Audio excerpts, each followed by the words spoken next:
টিভির ডিবেটে প্রায় শোনা যায় উনি লেফট আইডিওলজিতে বিশ্বাসী বা ওরা রাইট উইং পার্টি। কিন্তু রাজনীতিতে এই বামপন্থী আর ডানপন্থী কথাগুলো এলো কোথা থেকে? এর মানেই বা কি? এর উত্তর লুকিয়ে আছে 1789 সালের ফরাসি বিপ্লবে। তখন ফ্রান্সে পার্লামেন্ট বা ন্যাশনাল অ্যাসেম্বলিতে বসার একটি অদ্ভুত নিয়ম চালু হয়। রাজা বা স্পিকারের ডান দিকে বসতেন তারা যারা ধর্ম, দেশের পুরনো ঐতিহ্য এবং রাজার ক্ষমতাকে টিকিয়ে রাখতে চায়।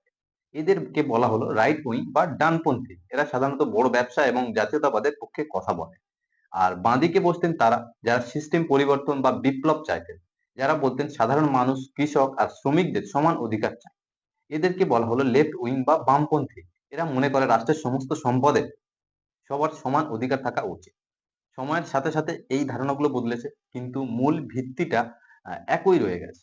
আধুনিক রাজনীতিতে ডানপন্থীরা জোর দেয় অর্থনীতি ও জাতীয়তাবাদের উপর, আর বামপন্থীরা জোর দেয় সামাজিক সমতা আর শ্রমিক অধিকারের উপর। আজকের দিনে দাঁড়িয়ে আপনি নিজেকে কোন পন্থী মনে করেন, লেফট নাকি রাইট? কমেন্টে যুক্তি সহ জানান এবং এই ধরনের ভিডিও পেতে অবশ্যই ফলো করতে ভুলবেন না।